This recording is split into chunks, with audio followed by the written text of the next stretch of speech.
예, 안녕하세요. 제 이 방송을 전 세계에서 시청해 주셔서 감사합니다. 예. 한편으로는 신기하기도 하고요.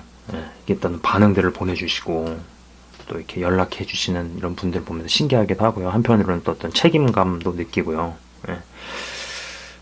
그렇습니다. 뭐 아무튼 예. 이번 시간에는요, 제가 다루고자 하는 내용은 번영신학을 혐오하는 이유 두 번째입니다. 첫 번째 번영신학을 혐오하는 이유로 제가 영상을 찍어서 올린 적이 있고, 그 다음 이번에는 왜 제가 번영신학을 혐오하는지 싫어하는지 다른 관점에서 보는 어떤 그런 이야기들을 좀 풀어가려고 해요. 예. 일단 제가 옛날에 어떤 신동아라는 잡지가 있잖아요. 거기서 좀 재밌게 읽었던 그런 기사가 있어요. 예. 어떤 기자가 실험을 한 거죠. 서울역 같은데 가면 노숙자들이 많이 있잖아요. 그래서 그 노숙자한테 거길 지날 때마다 이제 특정 노숙자 한 명을 정해놓고 노숙자 한 명을 정해놓고 이 사람한테 매일 1,000원씩을 준 거예요. 그 시간 지나갈 때마다 1,000원씩을 준 거예요. 매일같이. 이제 어떤 기간 동안. 그러다가 어느 날은 500원을 딱 준 거죠. 500원을 줬더니 노숙자가 화를 내더래요. 근데 사실 500원을 주는 게 어디예요? 500원이라도 주는 게 어디예요? 거의 대부분의 사람은 본체만 취하고 지나가는데, 그잖아요. 500원을 줬어도 이 노숙자가 제대로 된 사람이면은 500원도 어디냐고 해서 감사해야 되는 게 맞는데, 이 기자한테 화를 내더라는 거예요. 그러면서 이 기자가 무슨 얘기를 하냐면은 돈은 이렇게 버는 것보다 쓰는 게 어렵다. 뭐 이런 얘기를 하는 거죠. 그죠? 그만큼 인간을 이끌고 성장을 시키는 건요, 되게 어렵고 힘든 일입니다. 어렵고 힘든 일이에요. 제가 근데 이런 얘기를 왜 하냐면요, 거의 대부분의 사람은요, 어떻게 하면 돈을 잘 벌고 많이 버나 이것만 생각을 해요. 근데 어떻게 하면 돈을 잘 쓰고 지혜롭게 쓸 수 있는지에 대해서는 거의 생각을 안 하죠. 사실 어떻게 보면 전자보다 후자가 훨씬 더 중요하고 훨씬 더 어려운데, 그죠? 예전에 여러분도 아시는 분은 아실 거예요. 야베스의 기도라는 책이 나왔던 적이 있어요. 대단한 히트를 쳤고 판매가 된 걸로 알고 있습니다. 근데 저는 개인적으로 이 책이야말로 굉장히 형편없는 책이라고 생각을 해요. 왜냐면 야베스의 기도를 읽어보면은 대단히 복을 받은 다음에 그 다음에 넥스트가 없어요. 자, 역대상 4장 9절에서 10절을 여러분 한번 찾아보시기 바랍니다. 본문은 제가 읽지 않을게요. 역대상 4장 9절에서 10절을 보면은요, 야베스라는 사람이 나와요. 그죠? 그러면서 뭐 부러부러 나온 다음에 끝이 이제 이렇게 이제 하다가 하나님이 그가 구하는 것을 허락하셨더라. 이걸로 끝납니다. 이 대목으로. 근데 저는 정말 궁금해요. 개인적으로 궁금한 게 그 다음에 어떻게 됐을까? 이 야베스가 어떻게 되었을까? 근데 성경은 그 다음에 얘기를 하고 있질 않아요. 하나님이 그가 구하는 것을 허락하셨더라. 그 다음에 딴 얘기로 넘어가요. 그 다음에 야베스라는 이름이 나오질 않아요. 자, 보세요. 마태복음 22장 4절에서 5절을 보시면은, 이제 22장 그 대목 이야기가, 초반부에 있는 이야기가 예수님이 직접 말씀을 하시는 거죠. 근데 이제 그게 이제 스토리가 대충 이런 거죠. 왕이 자기 아들을 위해서 혼인잔치를 베풀었어요. 그죠? 그래가지고 이제 종들을 시켜가지고 사람을 초대하라고, 종들을 보내서 일을 시키잖아요. 사람 초대하라고. 그래서 이제 불렀더니 4절하고 5절에서 나오는 사람들은 그래요. 한 사람은 자기 밭으로 가고, 그리고 또 한 사람은 사업하러 간다고 이렇게 나옵니다. 그죠? 참 재밌는 게 뭐냐면은, 아이러니가 뭐냐면은, 이 자기 밭으로 가고 사업으로 간다는 게 레위기, 이것도 한번 찾아보셨으면 좋겠어요. 레위기 26장 3절에서 4절을 보시면은, 제가 여기는 한번 좀 짧게 읽어볼게요. 너희가 내 규례와 계명을 준행하면 내가 너희에게 철 따라 비를 주리니 땅은 그 산물을 내고 밭의 나무는 열매를 맺으리라. 이렇게 나옵니다. 그죠? 그 당시에는 뭐 농경 사회겠죠. 그죠? 그래서 밭에 소출이 많고 농사가 잘 되고 그러면은 뭐 부자 되고 돈 벌고 잘 되고 뭐 잘 풀리는 거 아니겠어요. 그죠? 그래서 이 레위기에서 이야기하는 축복이 바로 이거죠. 아이러니한 게 뭐냐면 하나님께서 주신 복 때문에 그 복을 관리하고 유지하는 것 때문에 바빠서 더 중요한 결혼식에 못 가는 거죠. 이 곱씹어보면 이거 굉장히 무서운 얘기예요. 굉장히 무서운 얘기예요. 하나님께서 주신 복이 올무가 돼서 하나님을 멀리하게 되는 이 비극에 대해서 여러분 상상을 해보셨습니까? 상상해 보셨나요?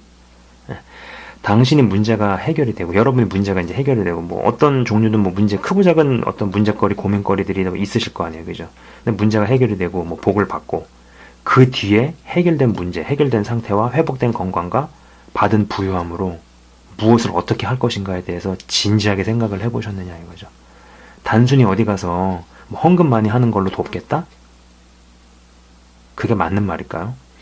그냥 주기만 하면은요 상대방의 의존성만 키우게 돼 있어요. 네. 정말로 왼손이 하는 것을 오른손이 모르게 할 수 있겠느냐 이거죠. 이름을 내가지고 이름을 내고 싶은 마음이 막 올라올 거 아니에요. 그걸 어떻게 죽일 수 있겠느냐 이거죠. 큰 돈을 받잖아요. 큰 돈 제대로 쓰려면 영역이 있어야 됩니다. 네, 이건 분명해요. 네. 축복을 어떻게 흘려보낼 수 있을까에 대한 생각을 해보셨는지. 네. 그냥 내 교회에다가 헌금 많이 하면 뭐 된다? 뭐 필요 이상으로 돈이 쌓이니까 목사님들이 비자금으로 빼돌리고 그런 거 아니에요. 네. 그러면서 이제 본인이 속한 교회가 먼저고 우선이다. 이런 말로 돈만 끌어모으는 거 아니에요. 그죠? 본인이 속한 교회가 먼저가 아니라 사실은 어떻게 보면 힘들고 어려운 교회가 먼저 아닌가요? 그잖아요.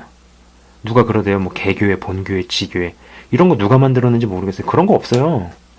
하나님 입장에서는 다 똑같은 교회잖아요. 그게 맞는 시각 아닌가요? 뭐 개척교회건 농어촌교회건 미자립교회든 중대형 교회든 말이죠. 큰 교회가 어려운 교회에 흘려보내는 거 보셨나요 요새? 싸움만 하잖아요. 왜 싸워요? 돈 있으니까 싸우는 거잖아요. 여러분 돈 없는 교회가 싸우는 거 보셨습니까? 돈 없는 교회가 싸우는 거 보셨으면 저한테 일러주셨으면 좋겠어요. 싸우는 교회들은 다 보면 큰 교회고 돈 있는 교회들이 싸우는 거 아니에요. 그죠? 그럼 교회가 그런 흘려보내는 걸 안 하면은 당신이 그거를 해야 될 텐데 여러분이 만약에 문제가 해결이 되고 큰 복을 받고 번영을 하고 축복을 받으면 해야 될 텐데 그런 것에 대해서 치밀한 로드맵이라든지 그려보고 어떻게 할 것인지를 구상해 봤는가 이거죠. 단순히 헌금 많이 하고 단순히 무슨 주회종한테 헌금 많이 하고 돈으로 돕고 물질로 돕다 그래가지고 그게 진짜 도움이 되느냐 이거죠. 지금 그것 때문에 교회들이 자랑하다가 지금 받은 복을 썩히는 거 아니에요 지금. 하나님 주시는 복은요 흘려보내지 않으면 반드시 썩게 되어 있어요. 근데 여러분 아시겠지만 무언가가 썩을 때 그 썩는 냄새를 맡고 꽃이나 나비가 찾아오나요? 아니면은 똥파리랑 파리, 쥐새끼 무슨 이런 벌레들이 찾아오나요? 전자가 아니라 후자죠. 그죠? 그러니까 안 좋은 일이 벌어지는 거죠. 저는 개인적으로 거의 대부분 예수 믿는 분들이 누구한테 말 못한 문제와 어떤 뭐 소원이 있는 그런 것들을 이제 함께 기도를 하잖아요. 그죠? 그러면은 응답해주지 않으셨으면 하는 생각이 많이 들어요. 많이 해봤어요. 그런 생각을. 자기 소원이나 문제가 해결되고 복을 받은 이후에 떠날 사람이라는 게 어쨌든 제 눈에도 이거 확실하게 보이거든요. 제 눈에도 보이는 거를 하나님이 모르시진 않겠죠. 그죠? 하나님이 사기를 당하시나요? 하나님 사기 안 당하십니다. 그러니까는 제발 문제 해결 뒤에 축복 이후에 이런 축복에도 불구하고 정말 하나님만 사랑하는 게 가능할지 그리고 그 이후에 부여받은 것을 어떻게 흘려보내고 어떻게 돕고 어떻게 섬길지 진지하게 고민을 해야 된다는 얘기죠. 앞서 서두에서 얘기했지만은 돈을 잘 쓰는 게 버는 것보다 훨씬 더 힘들어요. 근데 이런 거에 대해서 대부분 사람들은 생각을 하지도 않거니와 하지도 않거니와 해본 적도 없는 이유가 뭐냐면은 돈을 잘 벌어보는 것도 안 되니까. 예. 돈을 잘 벌고 많이 버는 거에 대해서도 어려우니까는 돈을 어떻게 쓰는지에 대해서는 아예 생각조차도 안 하고 밀리는 거죠. 우선순위에서. 그죠? 예. 자, 보세요. 사람을 잘 섬기는 게 그냥 돈만 바른다고 절대 되는 게 아니잖아요. 그죠? 여러분이 만약에 어떤 분이 막 헌금도 많이 하는데, 어디다가 무슨 뭐 도네이션도 많이 하고 하는데, 만약에 그런 걸로 인해 가지고 그 도움을 받는 분이 의존성만 키워놨으면은 그분이 쓴 돈은 헛돈만 썼거나 아니면은 자기 만족만을 구한 거죠. 그죠? 번영신학을 제가 왜 싫어하는지 두 번째 다른 시각으로 한번 이야기를 해봤습니다. 예. 번영 이후에 로드맵이 있느냐. 그래서 좀 정리를 하자면은 야베스의 기도, 뭐 전 세계적으로 몇만 부가 팔렸던 전 관심이 없어요. 그 책은 굉장히 최악의 책이라고 저는 생각을 합니다. 네. 그죠? 그리고 성경상에서도 역대상 아까 말씀드렸지만은 하나님이 그가 구하는 것을 허락하셨더라. 그 다음에 야베스에 대한 이야기가 없어요. 어디서도 등장을 하지 않아요. 과연 그 사람은 그런 축복을 받은 다음에 어떻게 됐을까요? 받은 축복을 가지고 무엇을 했으며 어떻게 됐을까요? 그죠? 근데 이제 무서운 건 뭐냐면은 아까도 말씀드렸지만은 레위기의 말씀처럼 하나님의 규례와 계명을 준행을 해가지고 그러면은 하나님께서 복을 주십니다. 그죠? 근데 그 복을 받은 다음에 하나님께서 주신 복을 받은 이후에 그 복이 올무가 돼서 하나님을 멀리하게 되는 그런 비극적인 상황이 생기는 것이 마태복음 22장 4절에서 5절에서 나오죠. 그죠? 네. 하나님이 주신 복 때문에 하나님을 놓치는 거예요. 이런 아이러니가 지금 없을까요? 번영신학은 번영 이후에 대한 이야기가 없어요. 그거에 대해서 이야기를 하지 않아요. 그냥 번영 받으면 그걸로 끝이에요. 근데 번영을 그렇게 해서 받아가지고 로드맵이 없으면 어떻게 할 것인지에 대한 것이 없으면은 그 번영을 가지고 누리고 즐기다가 영원한 것이 아니라 일시적인 것에만 정신이 팔려가지고 결국은 끝나겠죠. 네. 그 마태복음 22장 그 부분 보면은요, 그 사람들이 예수를 안 믿는 사람들이 아니잖아요. 그죠? 왕은 그 사람들을 쓸어버립니다. 내가 예수님을 믿는다고 하는데 예수님이 주시는 축복을 예수님보다 더 마음에 두면은 그 사람이 천국을 갈까요? 지옥을 갈까요? 여러분 한번 잘 생각해 보시기 바라요. 어쩌면은 제 방송을 보시는 분 중에 어떤 자기만이 알고 있는 고민이나 문제나 소원이나 아니면 어떤 축복이나 이런 걸 구하는 분들이 있어요. 그게 틀린 게 아니에요. 근데 그것 때문에 오래 기도하시고 구하셨는데도 응답이 지금 안 되고 있다. 답답하다. 감사하셔야죠. 네. 나도 모르는 나 자신에 대해서 하나님이 더 잘 아시니까. 어쩌면은 얘가 그거 해결되고 나가지고 나를 떠날 녀석이니까는 응답을 안 하시는 걸 수도 있어요. 그리고 인간이 그렇게 바뀌지 않았다라면은 응답이 안 되는 게 그 사람한테는 큰 복이죠. 그죠? 자, 오늘 좀 짧게 제가 왜 번영신학을 싫어하는지에 대해서 간단히 이야기를 해보았습니다. 제가 어떤 이야기를 하려고 하는 것인지 여러분 다 이해하셨으리라고 저는 생각을 합니다. 자, 제가 잠깐 좀 짧게 기도하고 마치도록 하겠습니다. 하나님 아버지 감사합니다. 전 세계에서 이 방송을 보시는 분이 어떠한 문제를 가지고 고민을 가지고 하나님께 구하고 아뢰고 기도하는지 저는 알 길이 없습니다. 그리고 더 중요한 것은 제가 관심이 없습니다. 저의 관심은 그분들이 그런 소원이 해결이 되건 안 되건 그런 걸 떠나서 제 방송을 보고 있는 분을 천국에서 보는 것이 저의 바람입니다. 하나님, 많은 사람들이 어설프게 잘 되고 완전히 망하는 길로 갑니다. 마치 살 주고 나서 뼈를 깎이는 그런 모양새로 가고 있습니다.